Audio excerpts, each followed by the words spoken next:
we will get started here.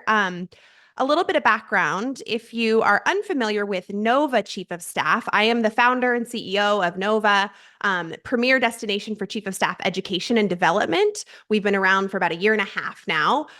You can check out our website, novachiefofstaff.com, for more information about our Chief of Staff certification course, which we offer online, have over 600 students across 22 countries, and we offer in person now. So we're doing 3 in-person trainings next year. So if you're an in-person learner, that's a really fun route as well. So let's dive into this Nova Chat. We do these Nova Chats for the purpose of going deep with industry experts and industry chiefs of staff that we want to learn from. We like to chat through like day to day and vulnerable moments and kind of like job transition and career alignment and when to move on and just really like the ins and outs of being a chief of staff. And in this case, in higher education. My background is not in higher education. My higher education background extends to just going to school. I got my MBA from the University of Washington Foster School. However, both of my parents, my mom and my dad, and my stepmom and my stepdad have worked in higher ed for my entire life. My mom has been a vice chancellor for the university. She's been, leading universities for 40 plus years. She's on this call and she recently told me that, hey, Maggie, did you know that I was a chief of staff at one point?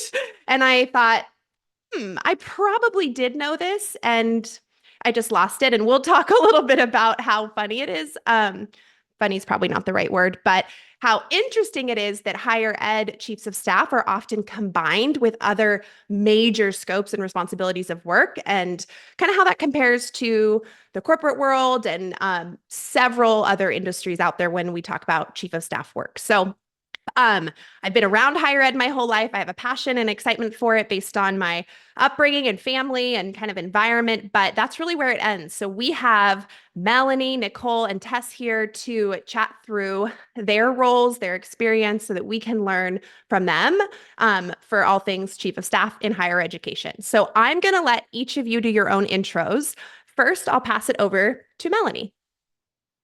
Thanks, Maggie, and thanks so much for having us and highlighting the Chief of Staff in higher education. It's a really interesting space and looking forward to diving into it some more today with my colleagues. My name is Melanie Ciotoli. I serve as the Chief of Staff to the Vice President for Student Life at Cornell University. So my role is in the student life space.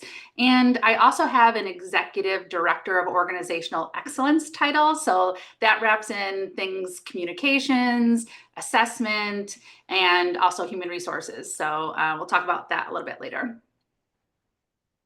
Okay, awesome. Nicole, do you want to introduce yourself? Sure. My name is Nicole Aramo. I am the Chief of Staff to the President at Lafayette College, which is a small liberal arts college in Easton, Pennsylvania. And I came here just about 2 years ago from a role actually as a Chief of Staff to a Vice President for Student Affairs at the University of Virginia. I had spent about 25 years of my career in student affairs, in dean's roles and other roles. And before coming to that Chief of Staff role, had this exciting opportunity to come to Lafayette to work with the president here, and kind of wanted a change in working at a smaller institution and experiencing that small liberal arts space. And this was a great opportunity to do that. So looking forward to our discussion today. Yes, so happy to have everybody here. Let's pass it over to Tess. And you're on mute, Tess. It's not a Zoom until someone does that. Glad I took that off for everyone. So Tess Barker, she, her pronouns. You'll see from my background, I'm not actually currently a chief of staff. I'm currently the executive director for the Association for Student Conduct Administration, but had the wonderful professional opportunity of being chief of staff at the University of Michigan-Flint to 2 chancellors. Prior to that, I've been in primarily student affairs and higher ed my entire career, mostly through student affairs. But I also had taken a step into nonprofit association management. And so had actually been the executive director of a pediatric group for the American Academy of Pediatrics, which actually I think also helped me when I did get back onto a campus in the chief of staff role. But glad to be here. Yeah, awesome. Okay, so just to kind of level set, have each of you, I want to check in on years that you've worked in higher ed or kind of in this sector. or have most of your career been in higher ed, and how many years have you been in higher ed? We'll start with you, Tess. Pretty much all higher ed, or even in academic healthcare is still higher ed, 25 plus years. Okay, awesome. How about you, Nicole? Yeah, same here. I've been in higher ed for about 27 years now. Okay, amazing. And Melanie? Yeah, I have been in higher ed and at Cornell University for over 20 years, and serving in a chief of staff position for just over 5. Amazing. Okay, well, gosh, there's so many places we're going to go today. And as a reminder to those on the call, since this is a webinar, we have a Q&A box specifically for questions. You can find that at the bottom of your Zoom screen. We're going to do our best to keep questions out of the chat. It's a little harder to manage there. Put your questions in the Q&A box. We will definitely save time for questions. We have 90 minutes, so if we use the full 90 minutes, that's great. Just know that we're going to get through questions for sure. I think what I'd like to do is hear each of your definitions of the chief of staff role. And if they're kind of the same, that's fine. But let's start with you, Nicole. How would you describe the chief of staff role? That's a great question. I want to say jack of all trades and master of none to some extent. You're just sort of I feel like I'm like the air traffic controller of the president's office, just kind of helping the president manage her. I do a lot of work around our strategy and helping to ensure that we are staying on task with our moving that strategy forward on day to day. That's a big core of my role, but then just that air traffic controller piece of managing what comes into the office, helping our staff in the office, keep the day-to-day operations rolling. So there's a large connection to strategy, and then there's a large connection to just that operations and day to day.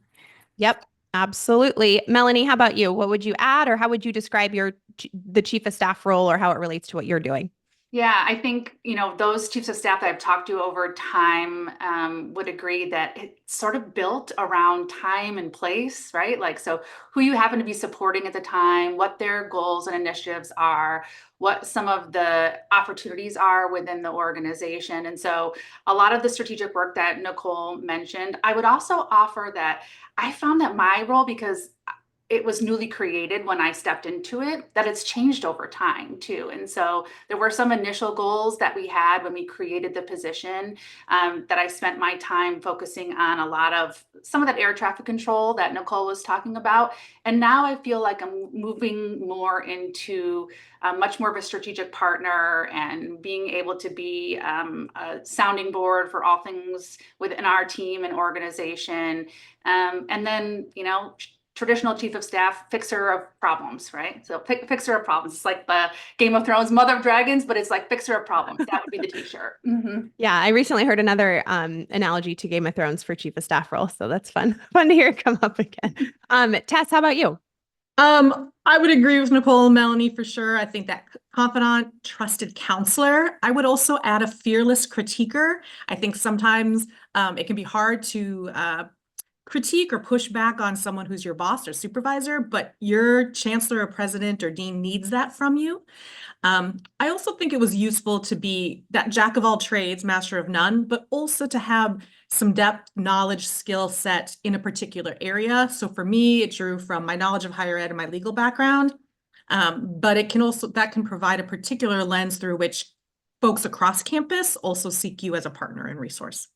Yeah, totally. It's interesting, the conversation around generalist versus specialist. I like to refer to chiefs of staff as expert generalists because we are experts in how we support our leader. We're experts in executive project management. We're experts in the problem solving, right? But our whole role has to be focused on breadth, or if we go too narrow and too deep, we are not going to be able to see things clearly and really affect the whole organization the way we need to. So it is interesting with the language around generalist versus specialist.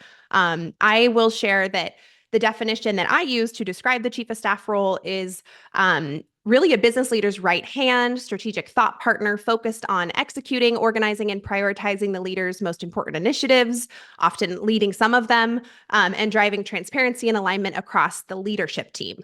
A chief of staff exists to maximize the leader's time and exponentially increase their impact, solving problems, removing roadblocks along the way. So we're all aligned here. The chief of staff role, it's one of those positions that we're up against awareness and education of the understanding of the role. And so a lot of that awareness and education falls on the chief of staff to help people understand how to utilize us.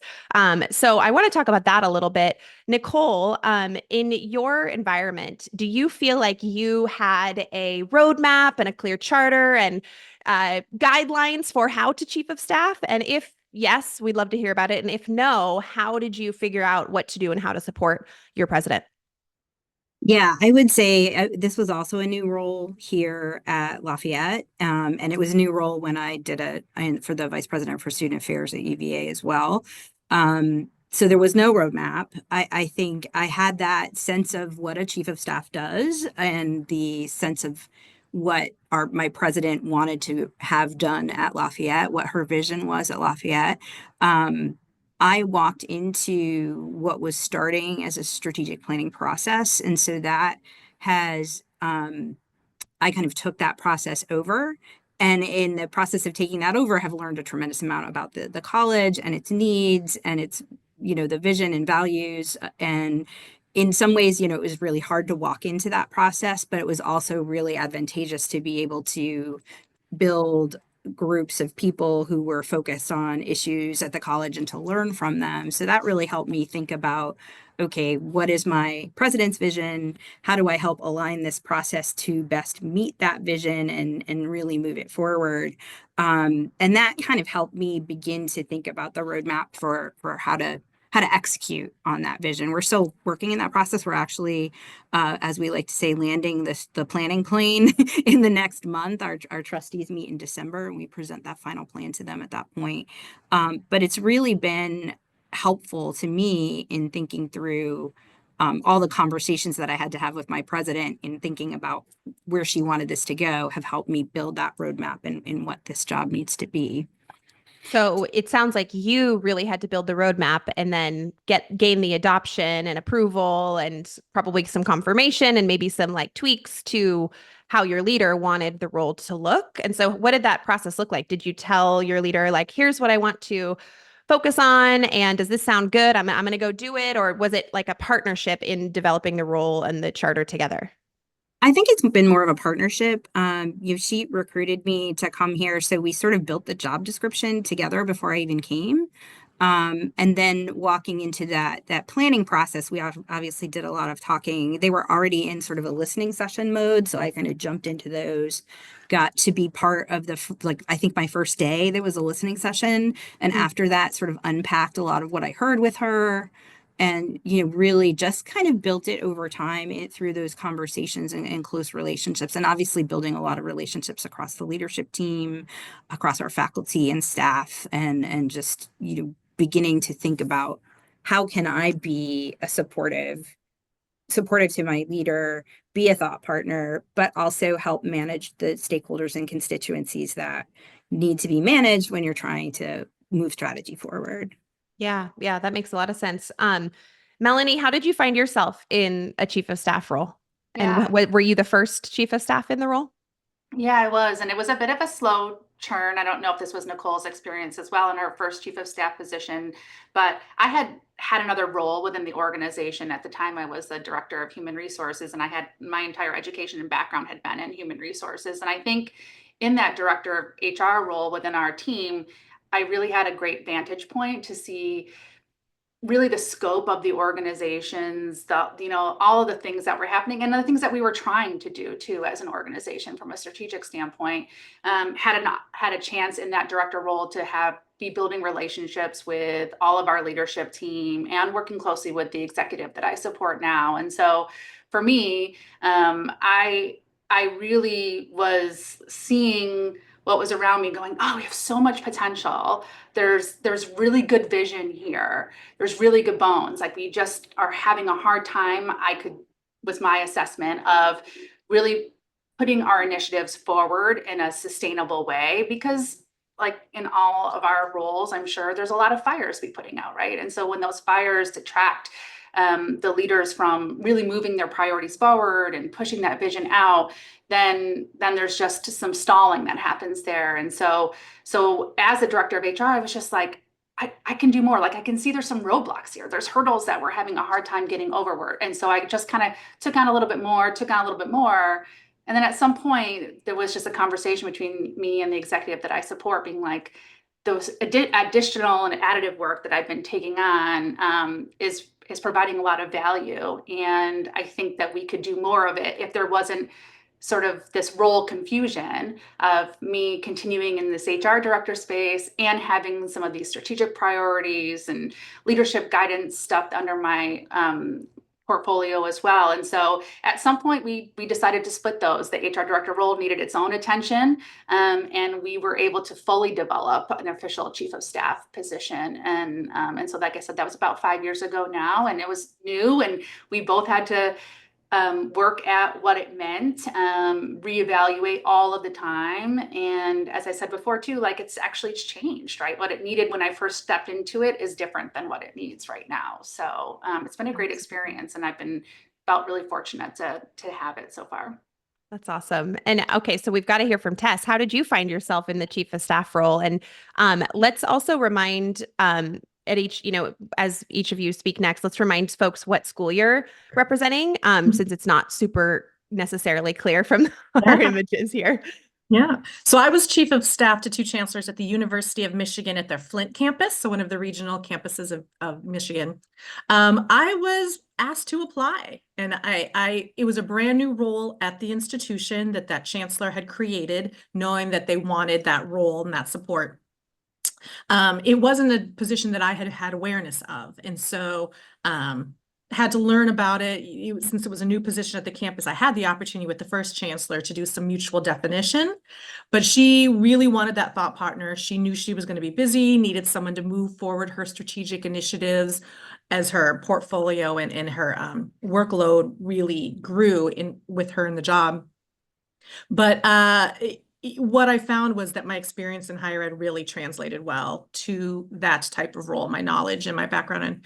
But it was not a position I'd heard of. It wasn't something that I was used to. And for me, the fact that it was new on that campus was a bit of a double-edged sword, in that I got to create and shape the role with that first chancellor, but also at the same time had to help the rest of campus understand, A, I'm not her executive assistant, and B, I'm not a gatekeeper. I'm a facilitator who's going to help things move forward more efficiently and strategically if I do my job well.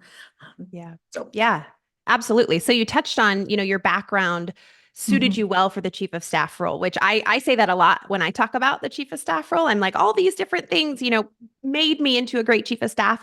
And the chief of staff role was a combination of what I loved most about my prior roles. So it was kind of a fit in both ways. But I'd love to hear from you, Tess, a little more around your background and what did suit you well when you moved into that chief of staff role, and why were you effective based on your higher education past and experience? Right. I think one thing that prepared me, because of what we ended up living into in Flint, the Flint water crisis, I did have a law degree. And although that's not necessarily something you study in law school, it prepared me to think about problems in a different way that complemented my master's in counseling and student affairs. So I think one thing, my background, having both the real student-centered and person-centered counseling degree with more of an analytical, what might go wrong and how do we prevent it, that came from my law degree, provided some balance to the role. And so I think that really was important into what Flint, the campus, lived into. With that, just the skills that I had when I was executive director of the small chapter for Iowa education of Iowa AAP, Academy of Pediatrics. There I had a board. I was the only staff member. And so you have to be able to figure things out on your own. And certainly I had a lot of folks on campus who can help me. I never had to figure out my own IT software. But that idea of when do I go to the board? When do I go to my president? When do I bring them in at a time that makes sense and maximizes their time and value? You can get that experience lots of different places on campus. I happen to get in the nonprofit world and bring that in. But I think it allowed me not to take up the right amount of bandwidth at the right time in a project or issue with my chancellor. Yeah, it's such an important skill as a chief of staff, knowing when to bring other people in, how much information to give, how much information your leader needs or doesn't need, what they want, how deep they want to go. And absolutely like having some experience in previous situations of what do you bring to the board and how do you communicate those things at what level is super critical to the chief of staff role. I don't want to lose sight of the Flint water crisis and how you navigated that as a chief of staff. So let's talk about that before we kind of move on here. Tell us about, how far along you were in the role, what the environment was like prior to the Flint water crisis, and what your part was as chief of staff during.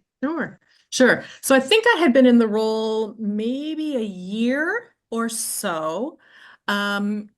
And we, on our campus, some things for context, we had a high-rise complex. So water issues in high-rise buildings are more complex than they are in 1-2-story buildings. We also had a daycare on campus. So we had children under the age of 5, and the impact of lead on children and minors is different. I came into it and we had lots of folks on campus. We had an environmental health safety officer who was, a really strong generalist. No one on campus had deep knowledge about lead in water. It wasn't something we had. And the Flint River actually ran through our picturesque campus and was featured on most of our admissions materials. So you can imagine future impact on admissions. My role, it took a while for our campus. The chancellor was very involved, as she should have been from the get-go. This was a huge issue for the city, and we were the urban institution in the heart of downtown. And my role eventually, I had actually, if anyone's done NIMS training, incident management training, and I see some nods from Nicole and others, we had folks on campus who actually asked if I would take the role of incident command and sort of convene daily meetings and briefings during the height of it. Ultimately, we decided we were going to do a different version of that. We weren't going to call it an incident command, but I was tasked with the role of convening and meeting with a number of folks from around campus on a regular basis. I had access and had to do preview reports. We had water testing that happened weekly. So one of those things you're always learning on this job, all of a sudden I learned a whole lot of really long chemical compounds and how carcinogenic they were and were they soluble in brain membranes of 5-year-olds and so on. But it was an interesting combination of I had to look at the science, at the data, what we were seeing, had to talk to folks I'd never thought I'd talk to, building engineers from New York who deal with skyscrapers, having to also talk to early childhood educators, as well as, of course, lawyers and government officials, because the threat of lawsuit was also looming because people's lives were on the line. So my role really became a focal point for all the information. The chancellor had to be aware and be briefed regularly, sometimes daily, but on how our campus conditions were, what mitigation measures we were making in place, why different professionals and legal counsel thought those measures were appropriate and sufficient, and to keep appropriate records in case there was lawsuits that came down or other government requests in the future. So it did become the focus of my job for a big stretch of time. Also, interestingly, my child was in that daycare center. And so separating the personal from the professional was something that I also had to think about as I was learning all of the impact on children, and many employees had their children in that daycare. So it was not an abstract issue for our campus by any means, but filtering complex information, taking out the big science words and turning it into what was going to make sense for a chancellor on the move, giving them the recommendations, why and who supported them so that she could sign off, was a big part of the facilitation that I did at that time.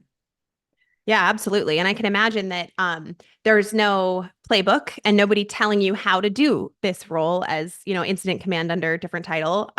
It's really, I'm, hearing you say it's about the information that was being asked of you, all the information that you're taking in, again, figuring out the level of information to share and frequency.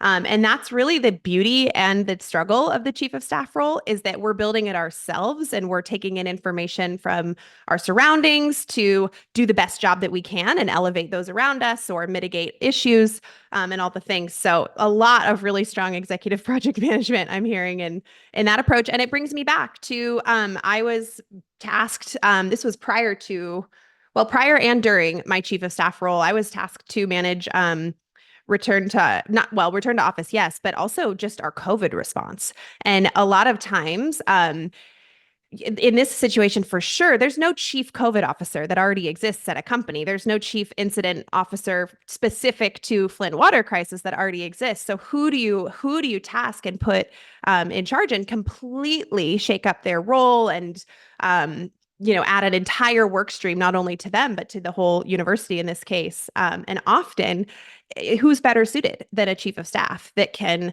step in and lead major cross-functional projects on behalf of the organization's leader.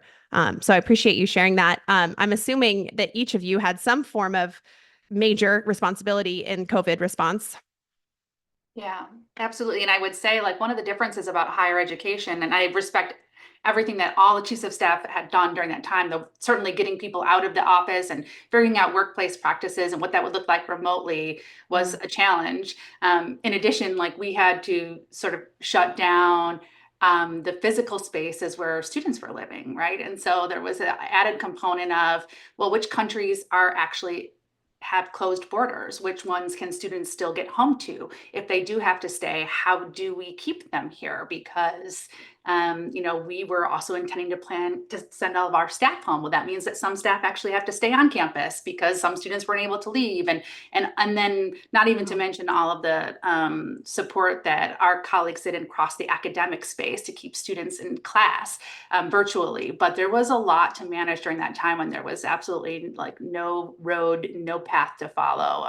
But for me, I had just been in my role about 6 months before the pandemic started, and I actually felt it was a really good springboard into like what a chief of staff can be doing and should be doing in this space. We hopefully don't have to do it at that scale ever again, but it solidified the role, I think, for me in a way that I'm not sure if it would have happened as quickly, because the role was new, if we had just like let it play its course.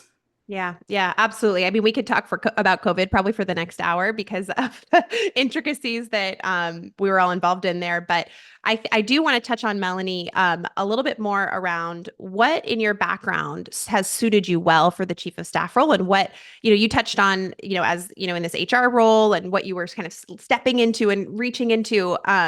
But now as a chief of staff, as you look back on your experience, whether it's, exposure in higher ed or specific things that you've done in higher ed, like what has made you a strong chief of staff and also made you really enjoy the chief of staff role? Yeah. When I started my HR career, I really was looking on the labor relations side. And so I started in on that side of things. And so certainly had some negotiation experience and coursework under my belt that I have found has carried through in everything that I do. Negotiations, although it's different when you're looking at it at the scale and scope that we all are in each of the interactions we have every day, but certainly negotiations. I would also say, just organizational design that really it can be aligned to strategic priorities has also really benefited me, and just having the knowledge of how organizational structure works and how to put things together in that way to enable the strategic pieces of our work to carry forward. I think that was really important. And personally, I don't know, I've just sort of like I love organized chaos, or I guess organized flexibility, if those can be existing together.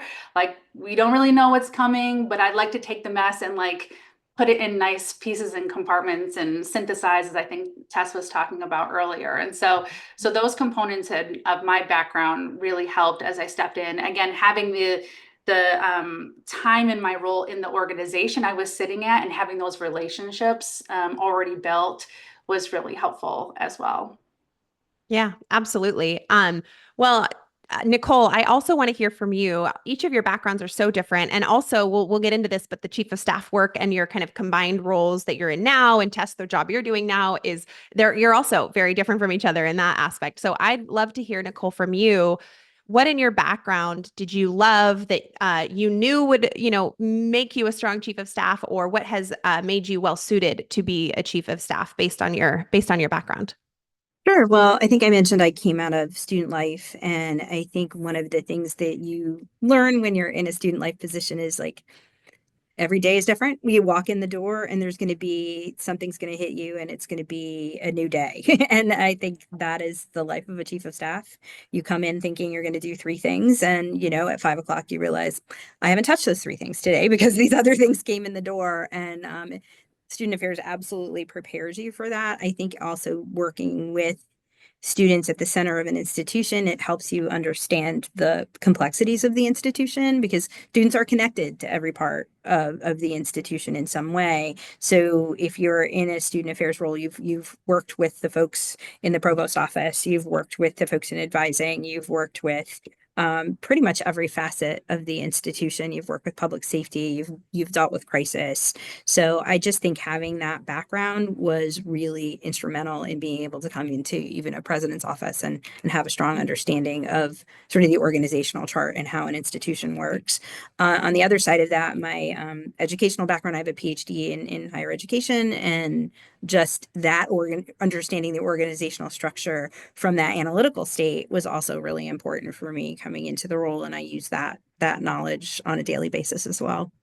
Yeah, yeah. We're going to get a little bit to kind of education levels necessary for chiefs of staff in each of your in higher ed and each of your education levels. I want to kind of highlight something, Nicole, that you said. It's the background of navigating university is wildly applicable here, of course, and of course your education in terms of PhD, the organizational structure, and all that. But what I heard that is just so critical for chiefs of staff is the influential leadership across different parts of the organization that really don't have to do what you say, that you don't, you were not the chief of staff to the president at this time, but you were navigating relationships in major categories of business that you were not in, and figuring out how to move business along and how to communicate and how to be that influential leader, which is really, really hard. And I know it's even harder in higher ed or organizations that tend to have a little more tape and move a little bit slower. So I'm trying to kind of pull out and highlight some of the key themes that make strong chiefs of staff, because I know we've got a lot of aspiring folks on the call, but influential leadership, leading major cross-functional projects, stepping in to lead those projects, executive project management, how you deliver information, the level of information needed, both from the person you're delivering to and in your delivery. Those are all a lot of themes that continue to come up. So one more theme I want to touch on that I think all of you have a lot of experience in, some more closely than others at this point, is really the culture piece of your student body or even of your administration. The chief of staff role is often described as the eyes and ears of team culture. And we talked a little bit about, already, like, how are you advising your leader and how are you suggesting recommendations for improvement? How do you bubble up the information that you're hearing about student life and academic affairs and your administration and your faculty? I would love to hear probably from each of you on that component of your role. So let's start with Melanie. Can you remind us of your title and the university you work for, and then let's dive into kind of your association and responsibility for being the eyes and ears of the culture of your organization. Yeah. So again, Melanie Ciatulli, Chief of Staff to the Vice President of Student Affairs at Cornell University. I was thinking about this before because one of the main differences perhaps in higher education than some of the other industries is that we actually get an electronic paper delivered to us every day with the students' opinions about everything that's happening in our world. And so that is sort of one of the truths of the day, right? Like to be able to bubble that information up is I think connecting on some of those pieces, and whether or not they're perceived real, it doesn't matter. The student body feels that way. And so we have to take those opinions into consideration. And so Melanie, real quick, I need to understand more about this newspaper. Like, what is this bulletin and that you all get in the higher ed world about your student population? well, I think I'm assuming every higher education institution has a student-run media source, and Cornell is no exception. We have one at Cornell, and so it's students that run it, and they have official roles and consider themselves part of the official media in our area. And so they are putting out a publication every single day, and it could range from really serious topics, in recent weeks, for example, like how to get students out to vote, like how to make sure that they're registered to vote, and how to get their vote out into the place that it needs to be, and what other cultural or campus climate areas are impacting their lives, right? So we get to hear that firsthand from them. And then there's other things too, like there's opinions about what was served in the dining hall, yesterday or something like that, right? So you're getting it all, like every range of it. And so in some ways, it's like a blessing, right? Because we all try to have a pulse on both the employee part of our segment, like our organization, but also the student body. And this is a way that we can hear from at least a subset of our student population on a daily basis, like what's going on in their worlds. And so while there certainly are aspects to this, like truth telling, like we have to bubble information up to our executive that we're working with and sometimes be the bearer of that news, there's also not a lot of places to hide, I think, because at least in our space, the executive that I support is a very public figure on campus, and through social media or this publication that I'm referring to, like we're hearing it all of the time. And so the role actually becomes more about like how do we process that? Is this something we need to react to? Is it strategic to say something back around this particular issue, or do we let it roll? So I think that's more of the component of my work because we're in the higher education space. Yeah, that makes a lot of sense. Tess, would you be well suited to speak to kind of the other side, which is the staff, the faculty, the administration, and how do you hear and understand the culture of your organization, non-students, and how do you bubble that up and take action? And when do you decide to advise a leader and speak up? Yeah, thanks, Maggie. I think I worked intentionally in that area on my connections and understanding culture, because I knew that the student affairs and the student part was going to come more naturally to me from my professional experience and training, and knew to be effective, I had to actually intentionally spend time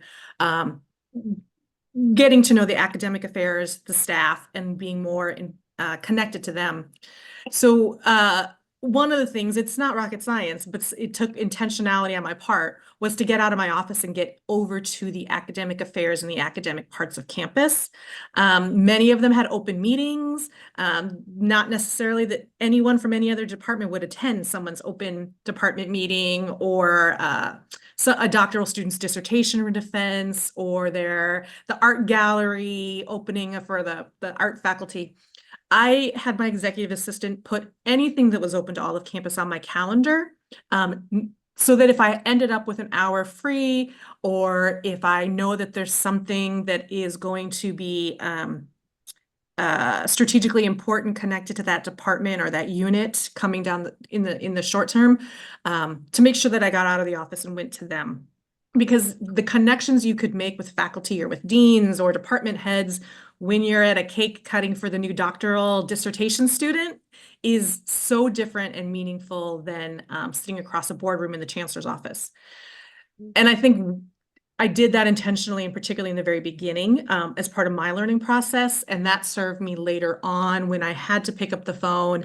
I had a relationship. So when I had to send an email that I didn't have time to do a full context setting and pick every adjective super carefully, I already had built up that goodwill. That also meant people could come to me with problems, or, hey, do you think the chancellor needs to know about this? Or I've heard that, there's a challenge over in this area. What do you think? So it wasn't something that I think I could have done virtually, I needed to get out of campus and actually experience the campus culture and meet those key partners, faculty, line staff, where they live and work every day. Yeah, that makes a ton of sense. Hearing a lot about relationship building. I always advise new chiefs of staff to enter with a learning mindset. You're not there to make major changes right away. You're not going to get buy-in. You're not going to have collaboration that early. You're there to build trust and build relationships so that, to your point, Tess, you can send a quick email and not worry about the emotion behind it on the other side because you don't know each other. You don't trust each other. When you've built that trust, you know that you're, heading in the same direction, you're aligned, you're on the same team. And it's more important in the chief of staff role than I think any role, because often we are leaders who are influential. We may not have direct reports, and we're influencing executives are all around us that could be at higher leadership levels, lower, unrelated business categories, all of the things. So building relationships is super important. And knowing yourself, like knowing your opportunities. As you mentioned, like you knew that you were better suited to understand the student population. So you're putting in more effort, or potentially in some situations, finding resources to help cover your gaps so that you can, dive in deeply when you need to, or address an issue that you may not normally be as well suited to handle. And it's so important as chiefs of staff that we reflect and that we're self-aware of exactly what our strengths and opportunities are so that we can really lean into those strengths and kind of fill the gaps as needed with different strategies. So last question on this topic here around culture.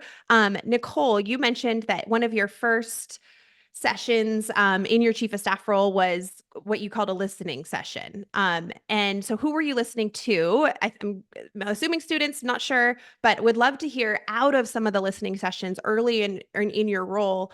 Do you have some examples maybe that you could share with us over kind of the actions that you took based on what you heard during these listening sessions? Yeah, I think what I walked into the beginnings of a strategic planning process where there were listening sessions happening with all stakeholders from across the institution. So they were segmented. Some were students, some were faculty. I attended all of them and, in person, and, made the effort to not really say anything at any of these meetings, but introduce myself, let them know about my new role, let them know that I was there to listen and to learn about the institution since I was new to the institution. And sort of what I took away from it was, again, starting to think of that roadmap. Where has this institution been? What have I heard from my president about where she'd like to see this institution go? And if we're going to have a successful strategy, how are we going? It was very clear that I was walking into a culture that had struggled a little bit through COVID, that a lot of trust had broken down during COVID. So a big part of building a successful strategy was going to be building back trust, which meant that the process needed to be deeply inclusive and deeply iterative. And that was also followed along with the values of my president and how she wanted the process to be. So it really helped me think about how are we going to create a process that's deeply inclusive and iterative? Who needs to be at the table for people to believe that this is not my president Hurd coming in and saying, like, this was my vision from the beginning, and now I'm just going to map a plan onto it. But this is a plan that we're going to build together. And it's going to be the vision for the college that we build together.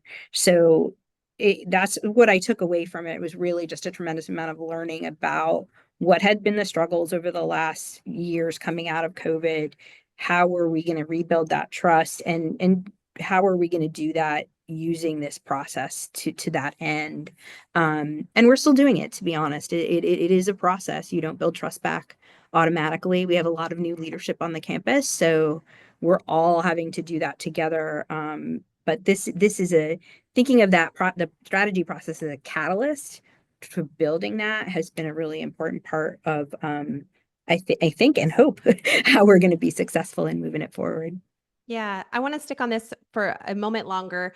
A lot of folks have some core insecurities about the chief of staff role. One of them is financial understanding, and oh my gosh, I may not be an expert in one industry's kind of financial analysis or the key metrics, and what am I going to do? Another kind of key core insecurity is around strategy. I don't know. Am I strategic? Do I think strategically? How do I approach things strategically? Am I fit for this role? I like to level set here and kind of simplify a bit on the strategic question, which is which what I offer is that, strategy is using information from yesterday and today to inform decisions tomorrow. And we do that all day long, but we don't necessarily call it strategy. We don't realize that we're doing it. We should be doing it more. And so for those of you who are on the call who are thinking about, am I strategic enough? Or maybe you're an aspiring chief of staff. I encourage you to, I'm gonna ask Nicole to give an example a little deeper around how does she approach strategic planning. But I encourage you to sort of like pull back from your day to day and think about the projects that you're doing that are where you are taking in information from, let's say, a product launch or a process that was maybe not as strong previously, or feedback that you've gotten. And how do you synthesize that information, analyze that information, and then make some recommendations for how do you move forward and what does this mean for the future? There's small scale, there's big scale, but that is, the core of strategy. I'd love to hear from you, Nicole, if you could share a bit about how do you approach strategic planning, just a couple minutes example for in the higher ed world, because you've touched on that quite a few times here. Yeah, I think, obviously you need to build a foundation around like a data-driven approach. So the listening sessions were this first part of that, but then we needed to, really do that SWOT analysis piece and look at our institution and, think about where our strengths and weaknesses were and where we wanted to be in, 5 years, 10 years. And then we built a really strong steering committee that was inclusive of our stakeholders from across the institution. We have a very strong faculty governance here at the institution, so it was incredibly important that we have faculty at the table who were well respected and on that steering committee. So we built that steering committee and then used our data to sort of lean into thinking about our mission and values. We hadn't looked at our mission in 30 years.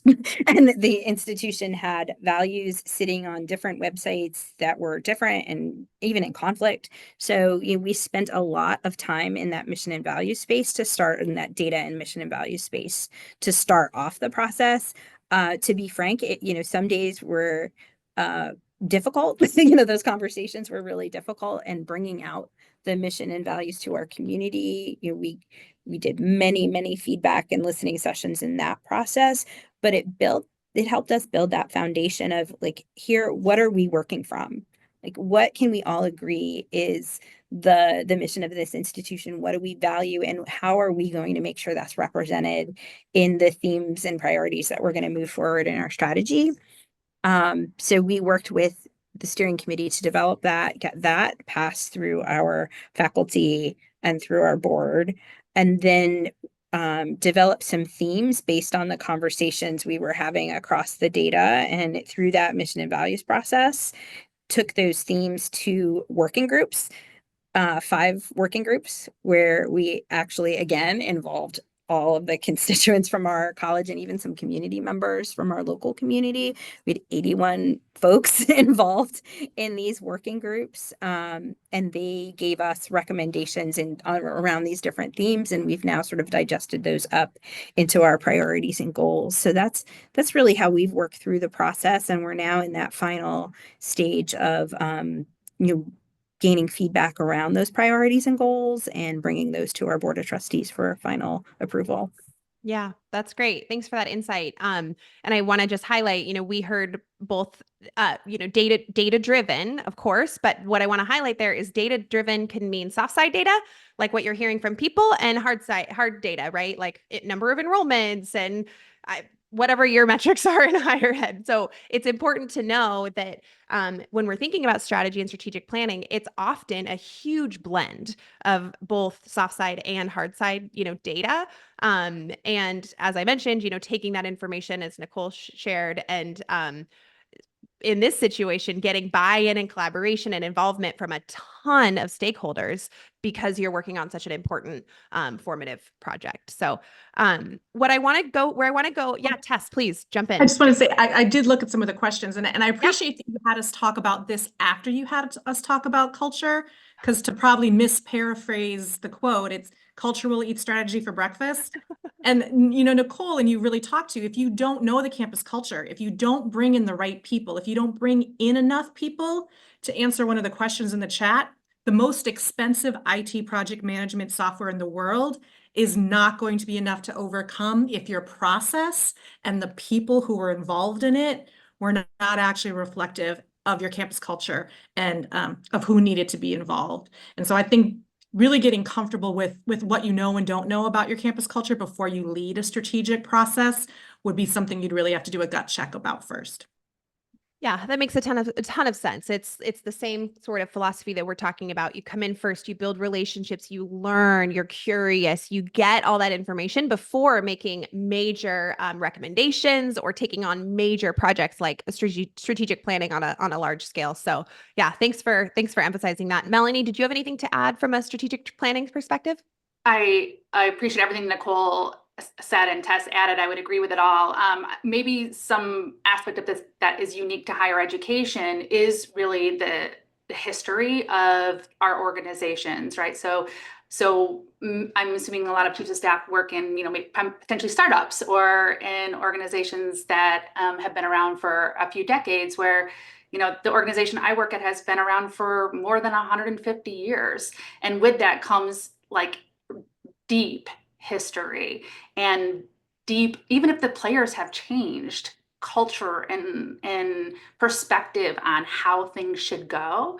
And so that stakeholder engagement, and Nicole hit on it a little bit, the shared governance process is really important in the higher education space, and something that an aspiring chief of staff would just have to be prepared to dive into to understand what that means at their particular institution. Yeah. Thank you for adding that. That makes a ton of sense. Okay, so before Q&A, we'll get to Q&A in just maybe 5-6 minutes here. I want to spend a little bit of time talking about just a day in the life. So we've kind of rooted into what are the things that made us successful in the chief of staff role and key themes, and how do we approach these different important aspects of the chief of staff role. The day of the chief of staff is different every day. We can all say, yep, 100%. So it'll be fascinating to hear each of your day in the life. So with that, I also want to see, is Ruth Johnston listening in here? I've unmuted you. Let's see if she's on the line. She's probably multitasking. Okay, so we're going to go first to Melanie. Can you talk through a typical day in the life? Like maybe it's just a Thursday and it's November and you're getting to work as a chief of staff. What are you doing today? I have aspirational parts of my day-to-day, as I think Nicole said earlier, right? So I have time blocks on a Thursday, let's just say, to look ahead at the next couple of weeks. This is part of the preparation part of my role, like the making sure that my executive is well prepared for things that they're walking into, and that I'm able to get to him if there are things he needs to be aware of, like that it might trip up some of his strategic initiatives in the next coming weeks. So looking ahead and trying to do any blocking and tackling that might need to happen ahead of his schedule, weeks ahead of his schedule. And then I have my own projects that I'm carrying forward. I think I've referred to this in other spaces as like it's a bit of a relay race, right? Sometimes your executive picks something up, and in higher ed, I think this happens a lot, that the executives are relied on as like the person who is known to get something done, right? There's not a lot of I think reliance on other members of the team. And so it's up to us in those chief of staff positions to say like, hey, somebody else can do this, or I can do this work. It doesn't have to fall on the executive's plate in order for it to get accomplish. And so I talk about that relay race. Like he picks something up, passes it to me, but I got to do the middle running part of the race and then pass it back to him to present or to share with the constituents across campus. And so I have my own project time too. So those are the things I have blocked off to do every day. And whether we get to it or not, I don't know. It's just depends on, like I said, what we read in the paper that morning or what happened the night before or what happens to be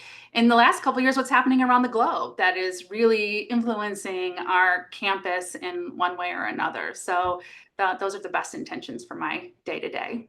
Yeah, absolutely. And I heard another theme here that's really relevant to just the chief of staff role in general, which is ensuring that your leaders prepared for everything they walk into. So Melanie just talked about looking several weeks ahead on a calendar. And there's different ways people approach this, but it's not just the executive assistant's responsibility to understand the executive's calendar. I usually suggest, it might be, different depending on industry, but I usually suggest that chiefs of staff have view access to the calendar, and the edit mode is just really needed by the EA. But a chief of staff has to be able to see what are the key sessions, what's your leader walking into, what are the themes, and how do we prepare them? And often low-hanging fruit for a new chief of staff is to create a process to ensure your leader is prepared for everything. And you heard Melanie say it's weeks ahead of time. You're looking ahead at what is your leader going to be walking into. So wanted to highlight that because it's really, really key for chief of staff work.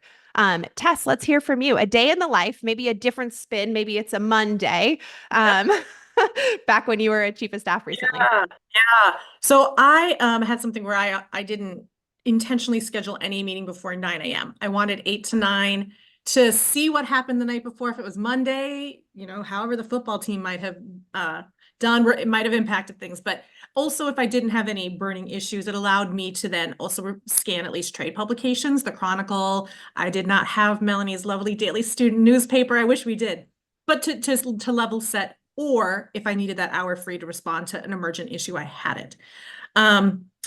I had a standing meeting, some were every 2 weeks, some every 3 weeks, with each of the other cabinet members. And so probably on any given day, certainly every week, I would be meeting with one of my cabinet member peers, and which was both relationship building as much as moving projects forward together.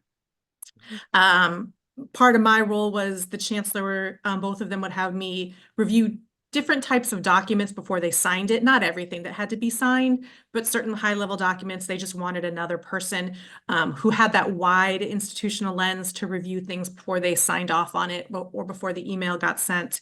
I tried at least once a week to have an off-campus lunch with either a community partner, one of our donors. Even though I was not in fundraising, it was still part of the connection.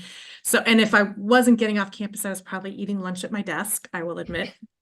But I also did that, what Melanie described, where I tried to have a 2 or 3 hour block at least a couple times a week, where I could really focus on some of the big strategic thinking projects that I had, things that needed more than 5, 10, 15 minutes. And it was up to me to hold true to that time block versus get pulled into email. But that was a mix of meetings with key stakeholders and internal partners, as well as trying to find those big blocks of time to move strategic projects forward. Okay. Awesome. We're a little tight on time. Nicole, do you have another flavor of a day in the life that you want to share? Or do you feel like they kind of covered it for you? I would say they kind of covered it. I would just say that I'm an early riser, and so I do block off time when I get up in the morning to look at email, read the trade publications, and do all of that. But then I also try to exercise in the morning because I know when I get home, I'm not going to do that. So it's a little piece of my self-care routine is to try to get some exercise in before the day gets away from me. Yeah. So important to know what we need to survive these big roles. All right. So before we move to Q&A, there's so many places we could go here, but I really want to touch on the combined roles of chief of staff plus, because I believe each of you are in some form of a combined role, or Tess, you were in your position. And I'm just like, how do you do both? How are you an effective chief of staff while also being overseeing student life, for example, Melanie? And I'd love to hear your thoughts on that and how maybe higher ed approaches this, or if you think that it's just what we've always done in higher ed, so it needs to evolve. I'd love to get into a little bit of a conversation here for a few minutes. Yeah, I'm happy to start with that. First, I'd say that I think the chief of staff role as an identified position and as like a real thing is somewhat new in higher ed. And so maybe this is a way for people to have been breaking into the role, right? To again take on more than what was initially thought of or prescribed to the chief of staff position in other industries. And I should also mention when I'm saying that, I have a lot of colleagues that do chief of staff type work that in higher education don't have that title. It's still slow to grow. And at Cornell University, for example, there's many people that do work similar to that I do, whether it's on the academic side or the president's office, even the provost's office, and they don't necessarily carry that chief of staff title. And so I just want to say that their work is so important. Those networks and those connections are also a really good source of information. We were talking about keeping a pulse earlier, and I would definitely rely on those folks for that. But what I would offer is that then we touched on this a little bit earlier too, that sometimes you come into it with depth. And I think that's why, like, you came into with an experience and with depth in a certain area. And I think that's why, for example, in my space, I continue to oversee things like human resources, organizational effectiveness, assessment, and analytics, because those were experiences that I brought to the position with me. And so it really made sense for me to continue to carry those on. I don't know how you do it. I'm not sure. I think you have a team, right? We all have amazing people that work for us and work with us that are able to carry their particular pieces and functions in a great way. And so you have that collaboration all of the time. And that's the way that I don't do all of those things that I oversee. I oversee teams of people that do those things. Yeah, that's a really good point. And so let's level set here. There's been some questions around what are each of your education levels, and I'd also love to hear your team as a chief of staff, like who was on your team from a direct report perspective. So Melanie, let's stick with you, and then we'll go around.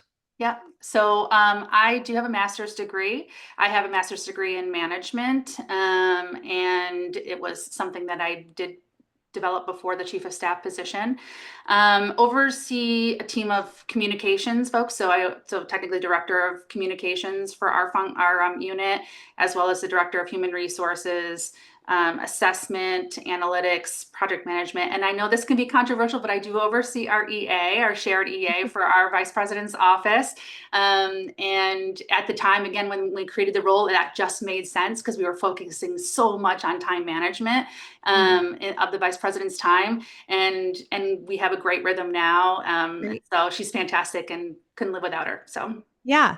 That's awesome. Nicole, how about you? Level of education, and do you have a team that you support as a leader? Yeah, I have, as I said, a PhD in higher education and a master's in education as well. I have a team. I actually oversee the office team in the president's office, which includes and two sort of an EA who manages like events. We have a lot of presidential events, so they manage our events. Then we have somebody who manages the president's calendar and scheduling. I have an EA that I share with our EVP for finance and administration.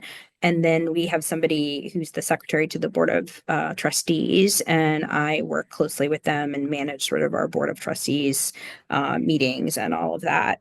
I also have a special assistant to the president who helps with strategic initiatives, and so he's been supporting our strategy process. And I kind of have a dotted line. I work some in community relations and engagement. And so we have an executive director of community engagement who reports to the provost, but I work with her in sort of the town gown space. Yeah. Yeah. And are you in a combined role? Remind me. I would say we're actually kind of having this conversation now because I'm doing so much work around strategic initiatives, whether that should be part of my title. And so it probably will end up being part of my title. Yeah. Okay, cool. And how about you, Tess? Sure. So I oversaw the whole chancellor's office staff. There was the executive assistant. I had an executive assistant and then another person who was physically in it in that office. We also had a residence. The chancellor had a residence, and so within the team was the house manager who also did events at the residence there. So that was the team, kind of about 4 or 5 people. And for my education level, the master's in counseling student affairs, law degree, PhD in ed policy, and then a second master's in American studies. Just a few things. So, of course, chiefs of staff in higher ed are going to have a higher level of higher education. There's just a super strong correlation there. Do you believe that, and I'll direct this to Nicole, do you believe that chiefs of staff in higher ed, as a rule, need a higher level of education than, let's say, just a bachelor's or maybe even no traditional higher education? Is it kind of a gating factor because you're in this organization that values higher ed? Yeah, I think it can be. It kind of depends on your institution and what you're going into. I think at my institution in particular, it does help that I have a PhD because it's a very faculty-oriented institution. All of our faculty have PhDs. It's a respected degree in our space. So it depends a little bit on the institution that you're hoping to be at. I think if you've grown up in an institution, you could potentially take on the role because you already have the relationships. You have the connections to make it work. But I do think in higher education, there tends to be a little bit of gatekeeping around having a higher a degree above a bachelor's degree. So I think it is helpful to have that.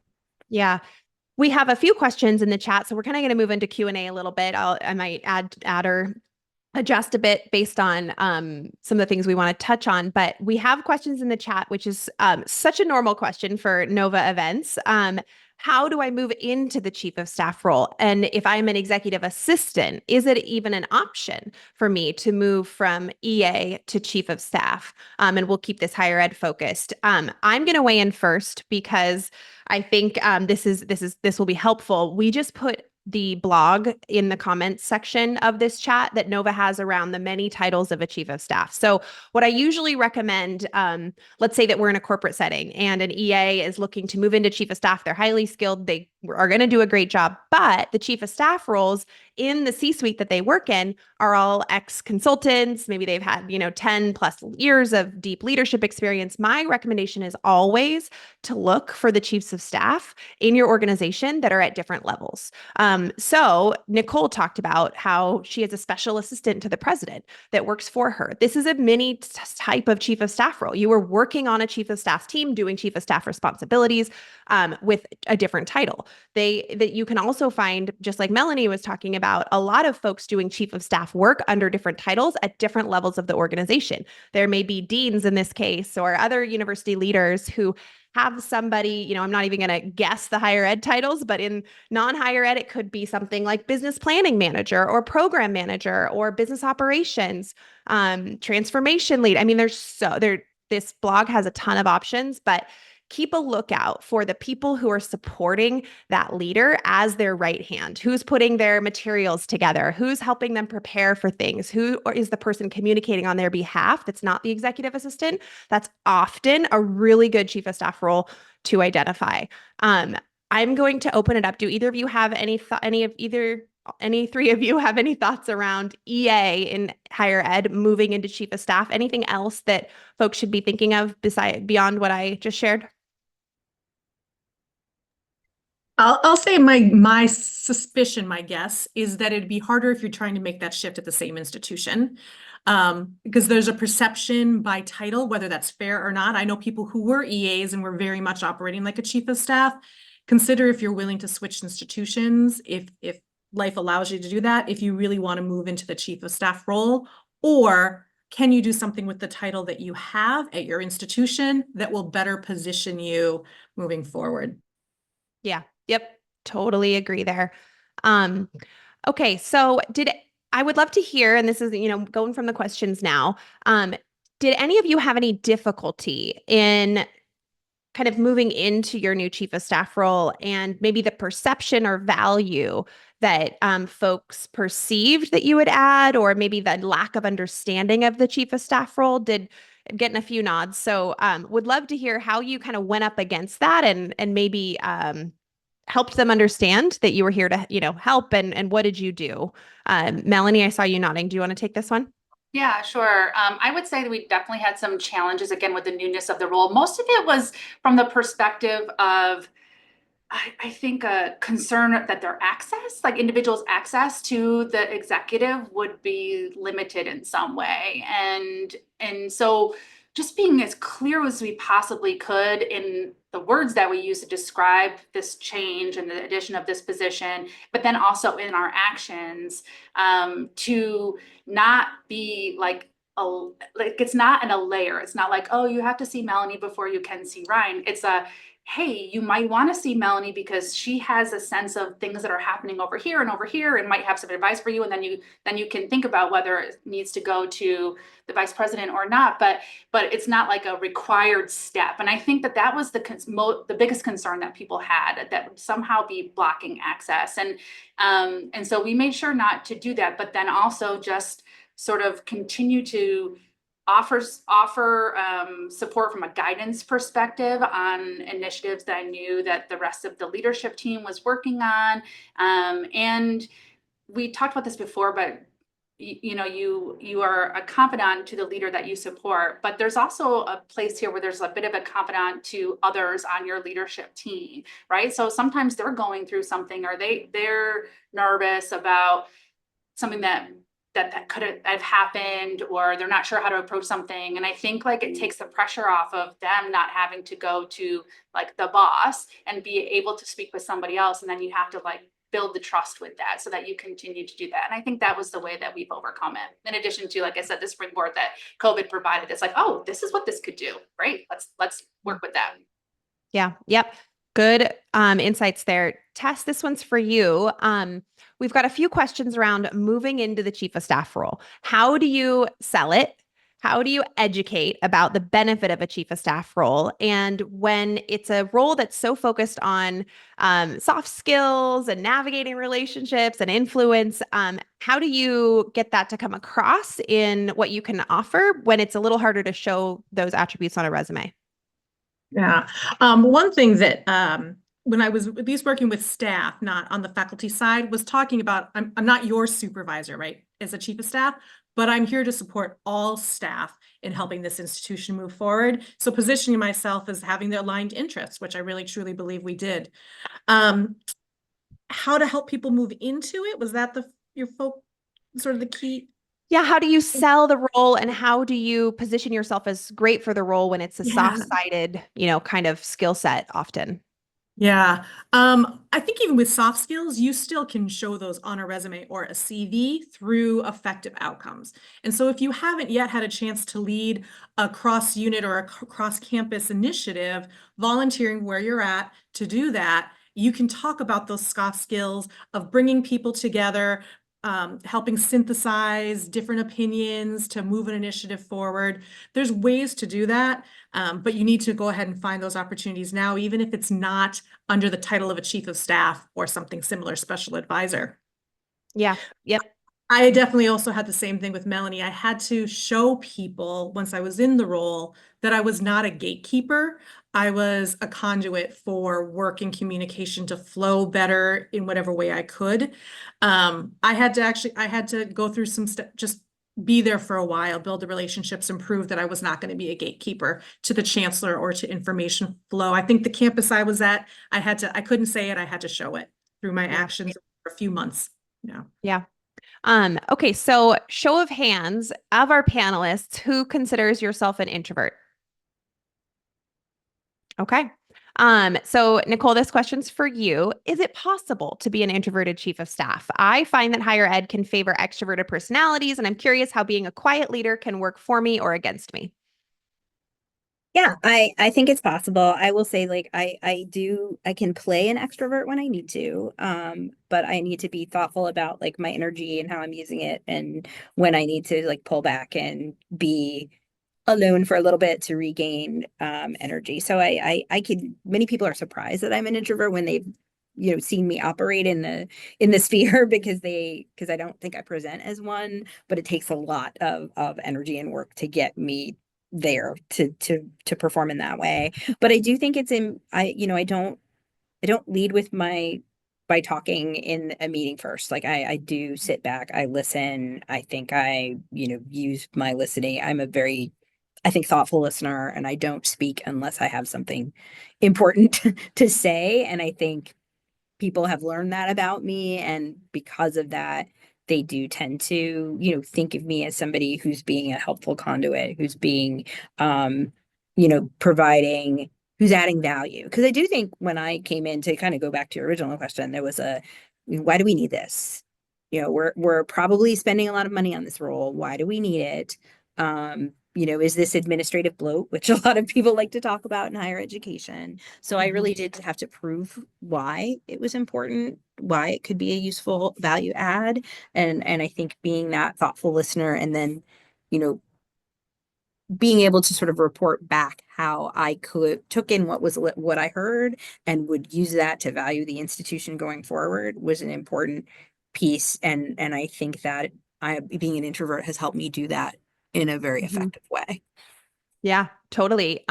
Melanie, did she hit all the points that you would kind of consider as well, or? Yeah, I think as an introvert, there's some benefits to like sort of being behind the curtain a little bit on this. And I don't mean that in a nefarious way. I just mean it in the, like, you get to work really hard on the things that you enjoy and the efficiencies and the problem solving and all of that without being out and being the face of something. And I have found that to be actually really important. Like you don't need to be the one that's shining out there.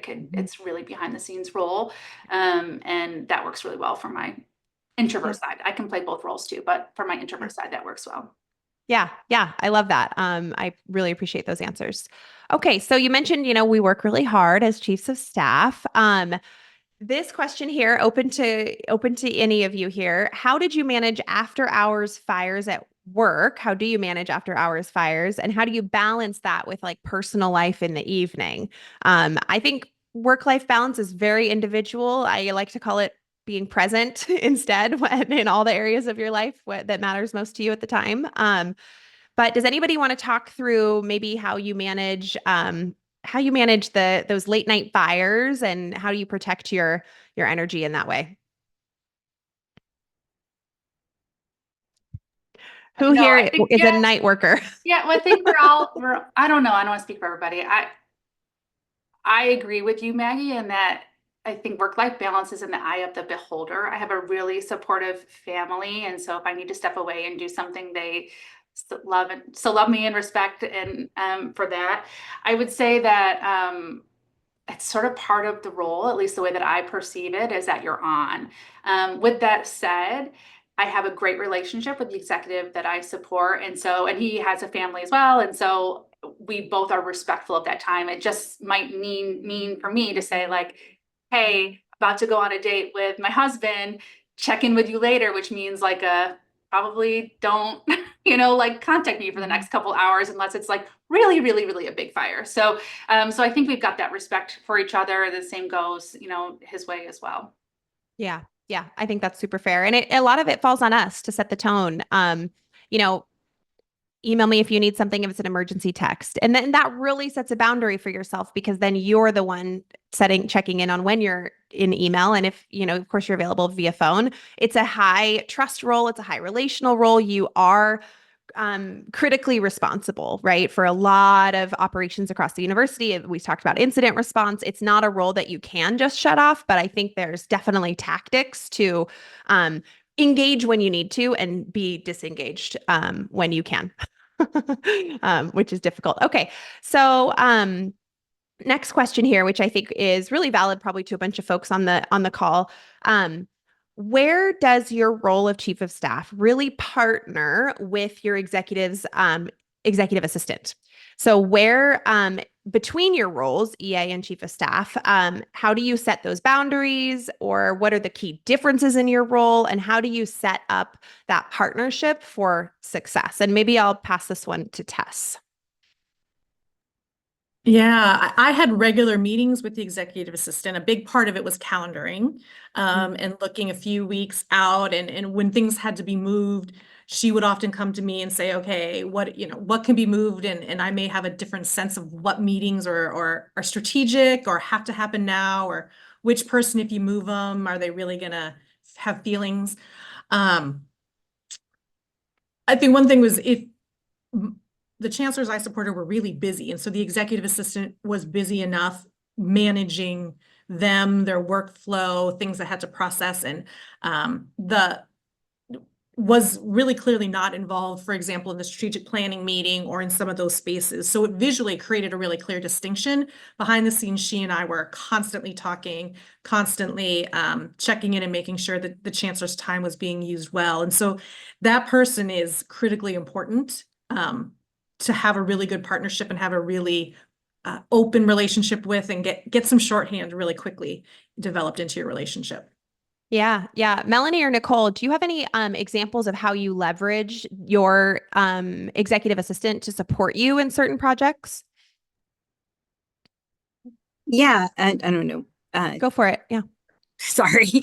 Yeah, my executive assistant, I've been coordinating a lot of our leadership team searches. We've had a couple of folks on our team that we've had to recruit for, and I've worked really closely with her in terms of coordinating those search processes. Like, she's been I had sort of a process that I worked through at my prior institution, and I just sort of gave her a tutorial of how I liked to do these processes. And then she's been a key partner in just like helping build the schedules, helping get in touch with everybody, just coordinating, like helping be the right hand for coordinating that process.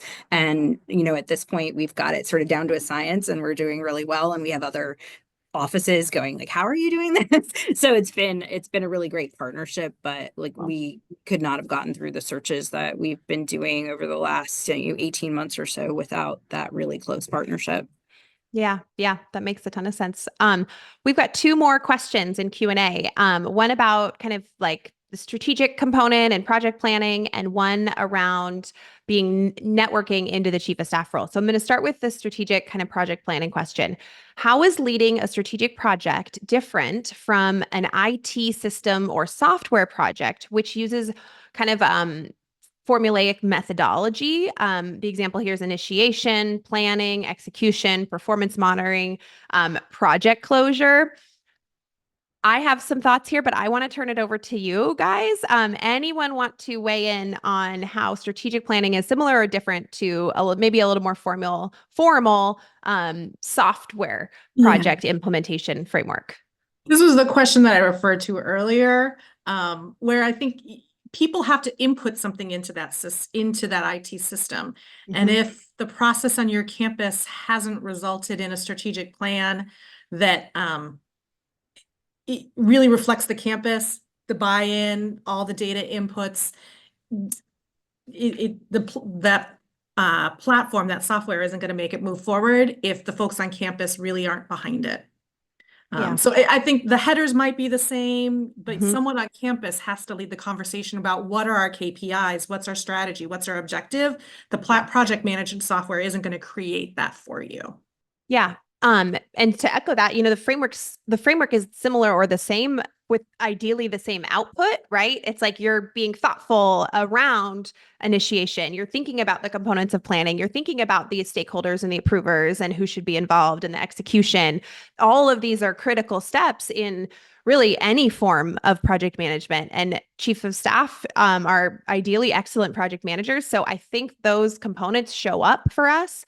I have personally not found a software platform that I like at all for project management. We are big PowerPoint users because they're the slides that you build are constantly, continuously elevated, branded, easy to update, easy to send out for really like high level views for your executive team or for your board. So I haven't found a project management software that is executive ready. And the last thing you want as a chief of staff is to get asked a question and then have to spend 2 hours getting the answer ready to share. Which is why in my experience, like having templates, I talk a lot about a walking deck. You can find a blog on that on our site. Templates, PowerPoint, ready-made tools that you keep updated, you keep branded, that are elevated for your audience, is really helpful. So last question here. This is from Dr. Ben Wayroch. In my informational interviews with current chiefs of staff, these roles seem like you really need to be well networked to earn them. What are your thoughts around seeking these as professional roles when it comes to cold interviewing or kind of working your network? Who wants to weigh in here? I Melanie. can start. I would just say, again, in higher education, at least in my view, it's somewhat slow to develop the chief of staff role as an official role. And so I have found great, just, I guess, relief in finding communities like this. And we have a student affairs networking group through a student affairs organization specifically for chiefs of staff that has just been really fulfilling for me to find folks that are doing similar work. And I guess to take that to your question, the networking component does feel important. And I find that the more people that you can chat with, whether that's on LinkedIn or in these spaces like this, the better opportunity you are to gonna have a referral or recommendation.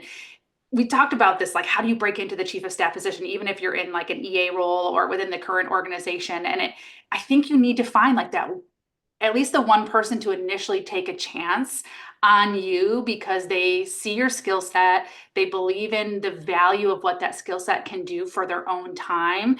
And then like but you have to like find that person. So whether that's somebody in your current organization that's a leader that you see like maybe could use an extra set of hands, finding that one person to like open that door for you at least has been my gateway. And I think a lot of other people that I hear from as well. Yeah, I completely agree. It's such a high trust role that you have to be someone that person's thinking of when they're hiring for a chief of staff. So well said, Melanie. We're at time. This was so, I'm blown away. I love all the insights. It was really fulfilling for me. A lot of great chat and a lot of great Q&A. I hope everybody's questions were answered. It looks like they were, but Melanie, Nicole, Tess, thank you so much for being here. Thanks to everybody on the line. And get in touch with us, connect with us on LinkedIn. I know that all of us would be super happy to say hello. So have a great Thursday. Thank you all so much. Thank you to our panelists. Really appreciate you guys.